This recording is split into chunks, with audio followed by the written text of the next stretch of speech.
Welcome to the Cult of Domesticity's 2020 Halloween episodes. This year, various podcasters are bringing us a variety of ghost stories from the Victorian period. This time we're listening to The Phantom Carriage by Amelia Edwards and written in 1864. Edwards is known to excel at short supernatural fiction, so settle in for a haunting tale read by the ladies of Pontifacts.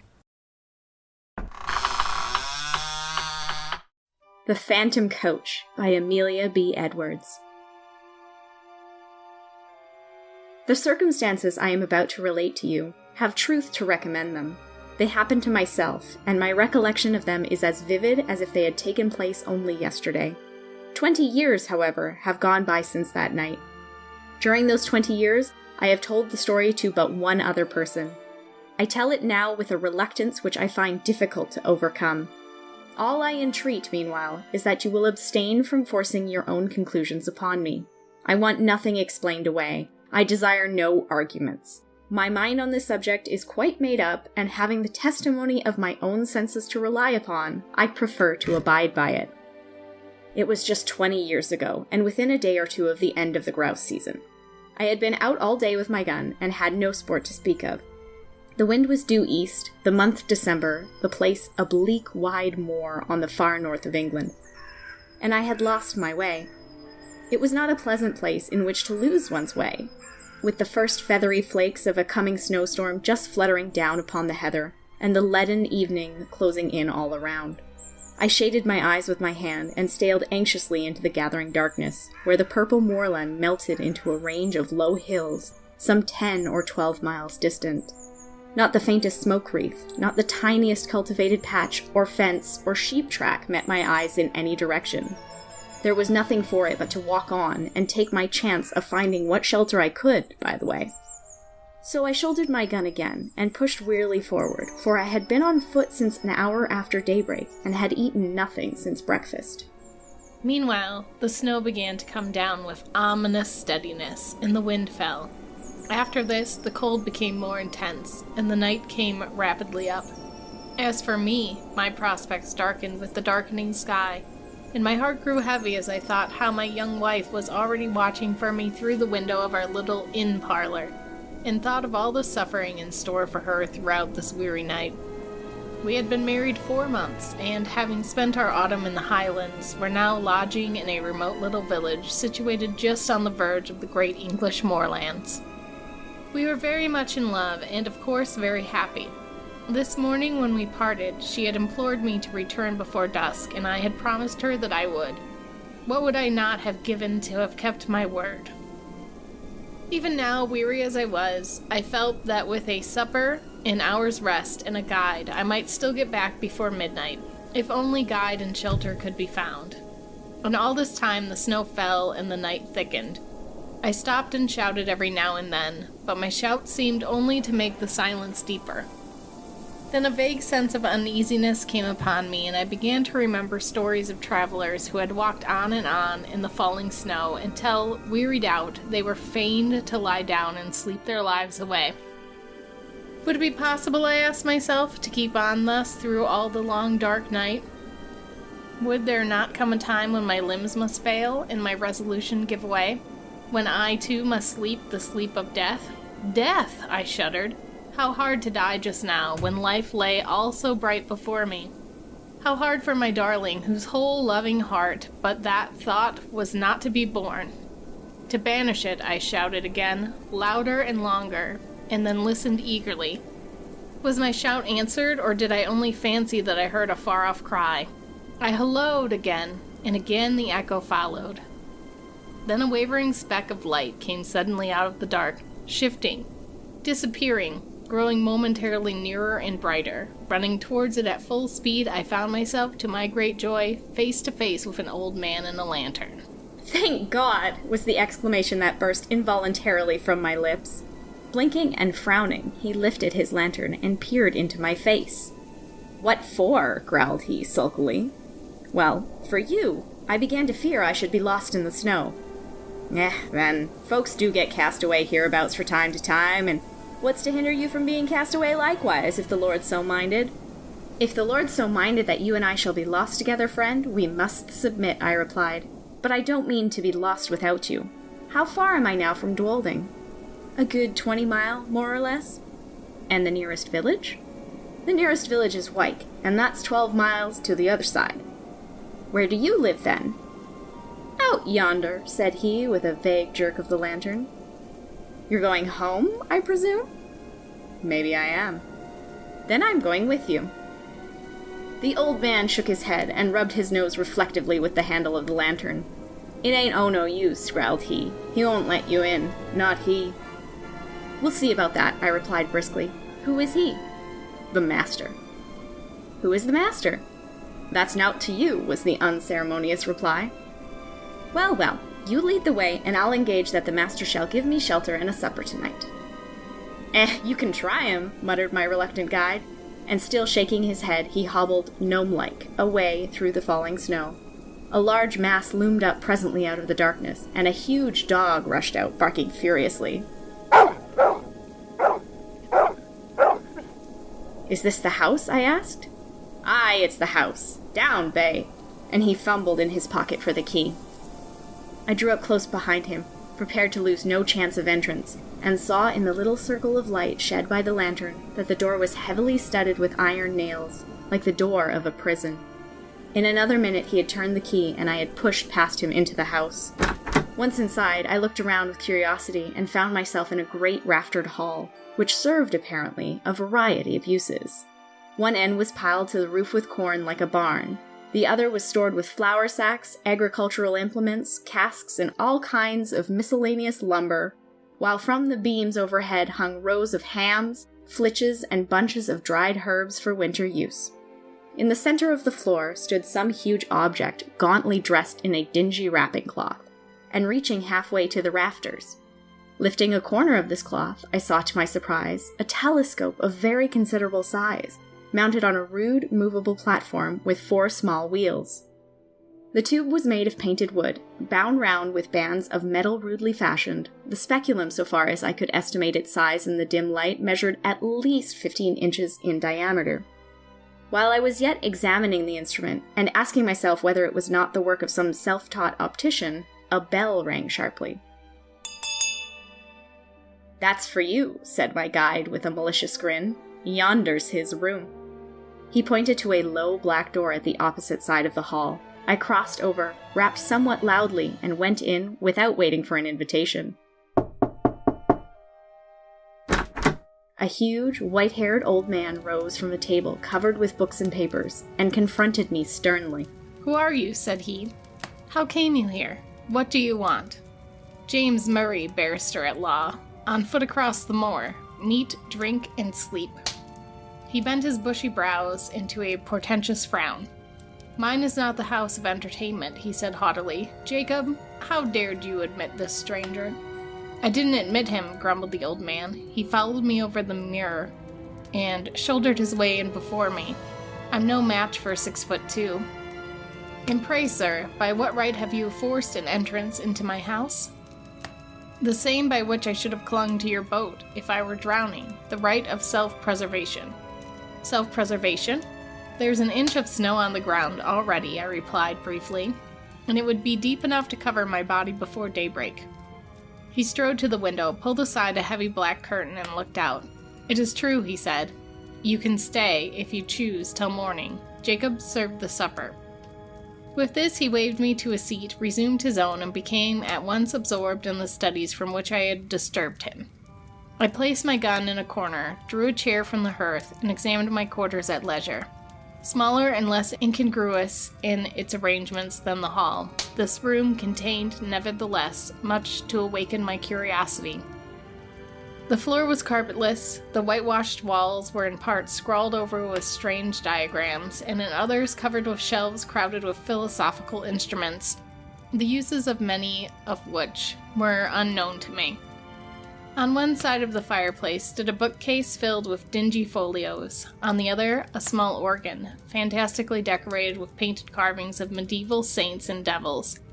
Through the half-open door of a cupboard at the further end of the room, I saw a long array of geological specimens, surgical preparations, crucibles, retorts, and jars of chemicals.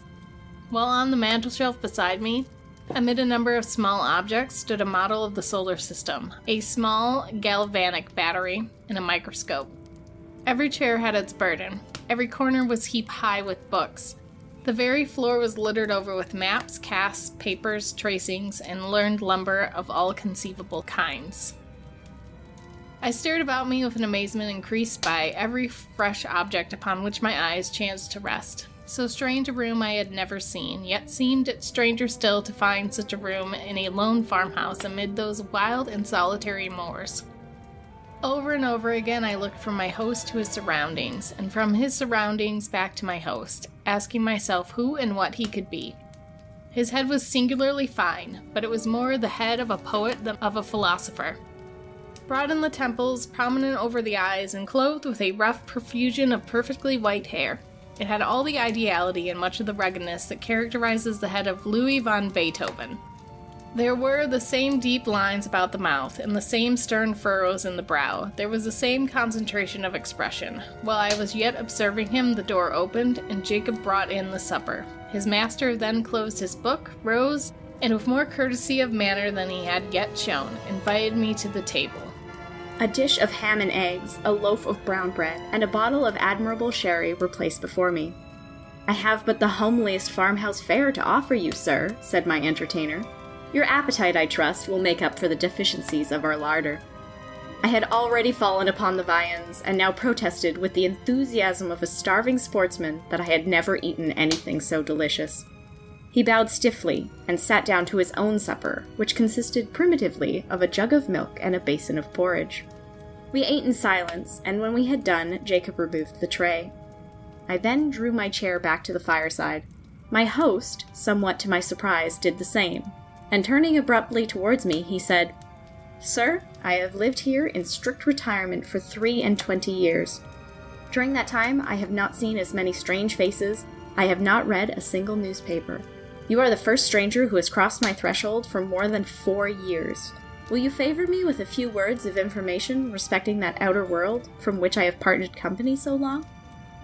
"Pray, interrogate me," I replied. "I am heartily at your service." He bent his head in acknowledgement, leaned forward, with his elbows resting on his knees and his chin supported in the palms of his hands, stared fixedly into the fire, and proceeded to question me. His inquiries related chiefly to scientific matters, with the later progress of which, as applied to the practical purposes of life, he was almost wholly unacquainted. No student of science myself, I replied as well as my slight information permitted, but the task was far from easy, and I was much relieved when, passing from interrogation to discussion, he began pouring forth his own conclusions upon the facts which I had been attempting to place before him. He talked, and I listened spellbound. He talked till I believe he almost forgot my presence and only thought aloud. I had never heard anything like it then. I had never heard anything like it since. Familiar with all systems of philosophies, subtle in analysis, bold in generalization, he poured forth his thoughts in an uninterrupted stream, and still leaning forward in the same moody attitude with his eyes fixed upon the fire, wandered from topic to topic, from speculation to speculation, like an inspired dreamer. From practical science to mental philosophy, from electricity in the wire to electricity in the nerve, from Watts to Mesmer, from Mesmer to Reichenbach, from Reichenbach to Swedenborg, Spinoza, Condillac, Descartes, Berkeley, Aristotle, Plato, and the Magi and mystics of the East were transitions which, however bewildering in their variety and scope, seemed easy and harmonious upon his lips as sequences of music. By and by, I forget now by what link of conjecture or illustration, he passed onto that field which lies beyond the boundary line of even conjectural philosophy, and reaches no man knows whither. He spoke of the soul and its aspirations, of the spirit and its powers, of second sight, of prophecy, of those phenomena which, under the names of ghosts, specters, and supernatural appearances, have been denied by the skeptics and attested by the credulous of all ages. The world, he said, grows hourly more and more skeptical of all that lies beyond its own narrow radius, and our men of science foster the fatal tendency. They condemn as fable all that resists experiment. They reject as false all that cannot be brought to the test of the laboratory or the dissecting room. Against what superstition have they waged so long and obstinate a war as against the belief in apparitions? And yet, what superstition has maintained its hold upon the minds of men so long and so firmly? Show me any fact in physics and history and archaeology which is supported by testimony so wide and so various, attested by all races of men in all ages and in all climates, by the soberest sages of antiquity, by the rudest savage of today, by the Christian, the pagan, the pantheist, the materialist. This phenomenon is treated as a nursery tale by the philosophers of our century. Circumstantial evidence weighs with them as a feather in the balance. The comparison of causes with effects, however valuable in physical science, is put aside as worthless and unreliable. The evidence of competent witness, however conclusive in a court of justice, counts for nothing. He who pauses before he pronounces is condemned as a trifler. He who believes is a dreamer or a fool. He spoke with bitterness, and, having said thus, relapsed for some minutes into silence. Presently he raised his head from his hands, and added with an altered voice and manner, "I, sir, paused, investigated, believed, and was not ashamed to state my convictions to the world. I, too, was branded as a visionary, held up to ridicule by my contemporaries, and hooted from that field of science in which I had labored with honor during all the best years of my life. These things happened just 23 years ago. Since then I have lived as you see me now, and the world has forgotten me as I have forgotten the world. You have my history." "It is a very sad one," I murmured, scarcely knowing what to answer. "It is a very common one," he replied. "I have only suffered for the truth, as many a better and wiser man has suffered before me." He rose as if desirous of ending the conversation, and went over to the window. "It has ceased snowing," he observed as he dropped the curtain and came back to the fireside. "Ceased?" I exclaimed, starting eagerly to my feet. "Oh, if it were only possible! But no, it is hopeless. Even if I could find my way across the moor, I could not walk 20 miles tonight." "Walk 20 miles tonight?" repeated my host. "What are you thinking of?" "Of my wife," I replied impatiently. "Of my young wife, who does not know that I have lost my way, and who is at this moment breaking her heart with suspense and terror." "Where is she?" "At Dwolding, 20 miles away." "At Dwolding," he echoed thoughtfully. "Yes, the distance, it is true, it is 20 miles. But are you so very anxious to save the next 6 or 8 hours?" "So very anxious that I would give 10 guineas at this moment for a guide and a horse." "Your wish can be gratified at a less costly rate," said he, smiling. "The night mail from the north, which changes horses at Dwolding, passes within 5 miles of this spot, and will be due at a certain crossroad in about an hour and a quarter. If Jacob were to go with you across the moor, and put you into the old coach road, you could find your way, I suppose, where it joins the new one?" "Easily. Gladly." He smiled again, rang the bell, gave the old servant his directions, and taking a bottle of whiskey and a wine-glass from the cupboard, in which he kept his chemicals, said, "The snow lies deep, and it will be difficult walking tonight on the moor. A glass of ouzkeba before you start?" I would have declined the spirit, but he pressed it on me, and I drank it. It went down my throat like liquid flame, and almost took my breath away. "It is strong," he said, "but it will keep out the cold. And now you have no moments to spare. Good night." I thanked him for his hospitality, and would have shaken hands, but he had turned away before I could finish my sentence. In another minute I had traversed the hall, Jacob had locked the outer door behind me, and we were out on the wide white moor. Although the wind had fallen, it was still bitterly cold. Not a star glimmered in the black vault overhead, save the rapid crunching of snow beneath our feet disturbed the heavy stillness of the night.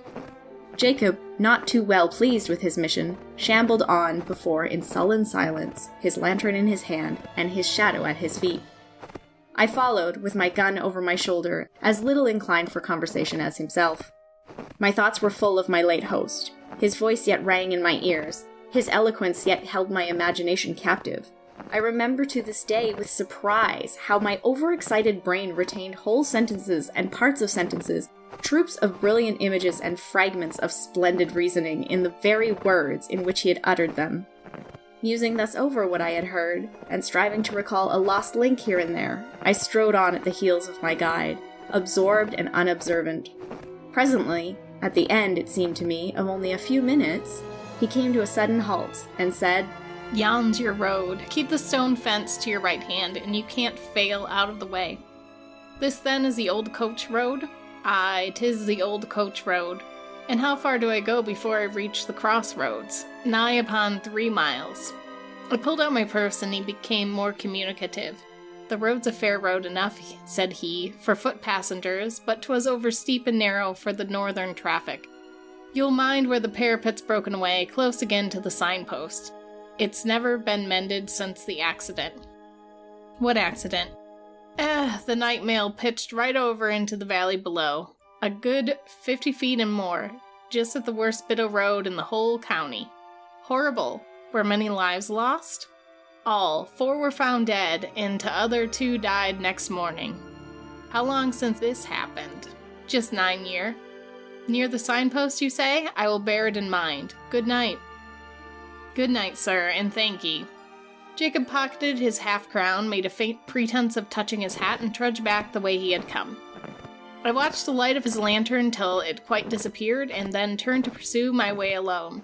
This was no longer matter of the slightest difficulty, for despite the dead darkness overhead, the line of stone fence showed distinctly enough against the pale gleam of the snow. How silent it seemed now, with only my footsteps to listen to. How silent and how solitary. A strange, disagreeable sense of loneliness stole over me. I walked faster. I hummed a fragment of a tune. I cast up enormous sums in my head and accumulated them at compound interest. I did my best, in short, to forget the startling speculations to which I had just been listening, and, to some extent, I succeeded. Meanwhile, the night air seemed to become colder and colder, and though I walked fast, I found it impossible to keep myself warm. My feet were like ice. I lost sensation in my hands and grasped my gun mechanically. I even breathed with difficulty, as though instead of traversing a quiet north country highway, I were scaling the uppermost heights of some gigantic Alp. This last symptom became presently so distressing that I was forced to stop for a few minutes and lean against the stone fence. As I did so, I chanced to look back up the road, and there, to my infinite relief, I saw a distant point of light, like a gleam of an approaching lantern. I at first concluded that Jacob had retraced his steps and followed me, but even as the conjecture presented itself, a second light flashed into sight. A light evidently parallel with the first, and approaching at the same rate of motion. It needed no second thought to show me that these must be carriage lamps of some private vehicle, though it seems strange that any private vehicle should take a road professedly disused and dangerous. There could be no doubt, however, of the fact, for the lamps grew larger and brighter every moment, and I even fancied I could already see the dark outline of the carriage between them. It was coming up very fast, and quite noiselessly, the snow being nearly a foot deep under the wheels.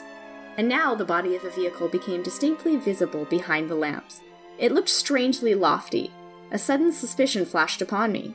Was it possible that I had passed the crossroads in the dark without observing the signpost? Could this be the very coach which I had come to meet?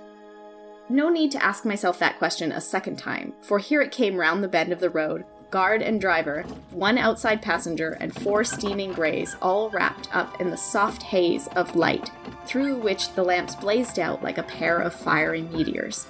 I jumped forward, waved my hat, and shouted. The mail came down at full speed and passed me. For a moment I feared that I had not been seen or heard, but it was only for a moment. The coachman pulled up, the guard, muffled to the eyes in capes and comforters, and apparently sound asleep in the rumble, neither answered my hail nor made the slightest effort to dismount. The outside passenger did not even turn his head. I opened the door for myself and looked in.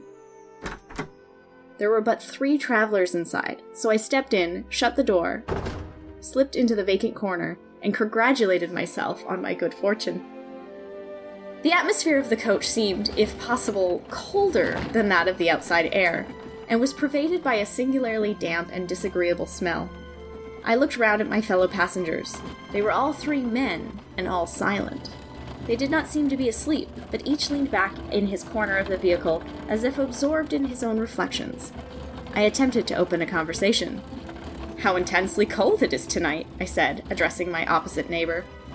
He lifted his head and looked at me. but made no reply. "The winter," I added, "seems to have begun in earnest." Although the corner in which he sat was so dim that I could distinguish none of his features very clearly, I saw that his eyes were still turned full upon me, and yet he answered never a word. At any other time I should have felt and perhaps expressed some annoyance, but at the moment I felt too ill to do either. The icy coldness of the night had struck a chill to my very marrow, and the strange smell inside the coach was affecting me to an intolerable nausea. I shivered from head to foot, and turning to my left-hand neighbor, asked if he had any objection to an open window. He neither spoke nor stirred. I repeated the question somewhat more loudly, but with the same result. Then I lost patience and let the sash down. As I did so, the leather strap broke in my hand, and I observed that the glass was covered with a thick coat of mildew, the accumulation apparently of years. My attention being thus drawn to the condition of the coach, I examined it more narrowly and saw by the uncertain light of the outer lamps that it was in the last stage of dilapidation. Every part of it was not only out of repair, but in the condition of decay. The sashes splintered at a touch. The leather fittings were crusted over with mold and literally rotting from the woodwork. The floor was almost breaking away beneath my feet. The whole machine, in short, was foul with damp and had evidently been dragged from some outhouse in which it had been moldering away for years, to do another day or two of duty on the road. I turned to the third passenger, whom I had not yet addressed, and hazarded one more remark. "This coach," I said, "is in deplorable condition. The regular mail, I suppose, is under repair?" He moved his head slowly and looked me in the face without speaking a word. I shall never forget that look while I live. I turned cold at heart under it. I turn cold at heart even now when I recall it. His eyes glowed with a fiery, unnatural luster. His face was livid as the face of a corpse. His bloodless lips were drawn back, as if in the agony of death, and showed the gleaming teeth between. The words that I was about to utter died upon my lips, and a strange horror, a dreadful horror, came upon me. My sight had by this time become used to the gloom of the coach, and I could see with tolerable distinctness. I turned to my opposite neighbor. He, too, was looking at me with the same startling pallor in his face and the same stony glitter in his eyes. I passed my hand across my brow. I turned to the passenger on the seat beside my own and saw, oh heaven, how shall I describe what I saw? I saw that he was no living man, that none of them were living men, like myself.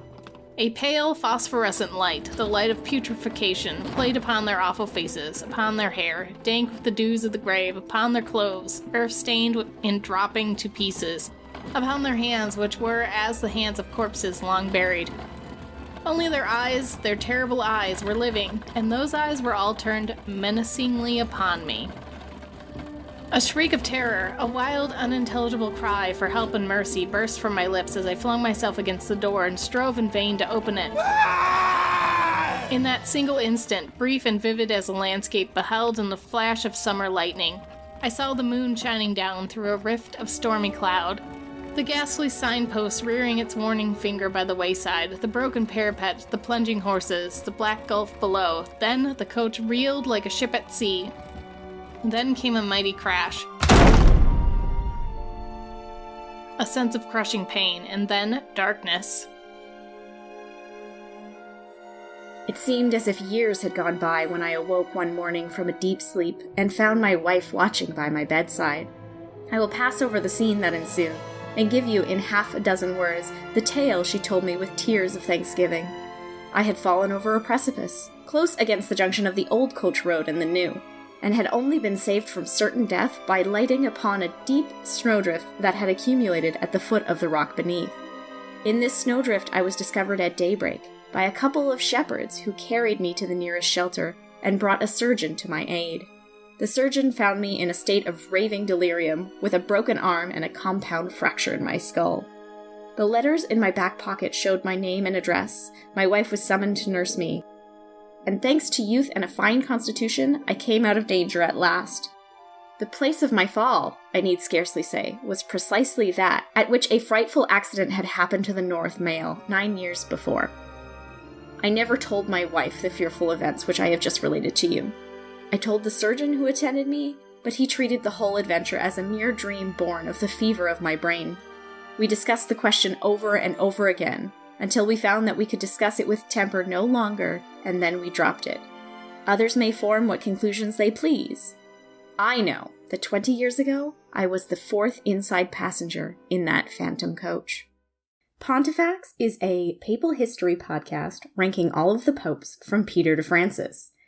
In each episode, we review and contextualize the life of a pope, and then we rate them on a bunch of ridiculous and amusing categories, such as their impact on the church, their impact on the world, how scandalous they were, and what their face looked like. In the end, our highest scoring popes will battle it out to be the popiest pope who ever poped, and maybe take the keys away from St. Peter. You can find Pontifacts at pontifacts.podbean.com and anywhere that you get your podcasts. Cult of Domesticity, we're available on all podcatchers. Remember to rate, review, subscribe to help spread the word, or just force other people to listen to it. Our Facebook and Twitter are at Domestic Podcasts, and our Instagram is at the Cult of Domesticity. We also have podcast merch at Threadless. As well, if you want to support us financially or show some appreciation, we have a PayPal tip jar and a Patreon, which has some pretty great perks. Any topic suggestions, feel free to email us at domesticpodcast@gmail.com.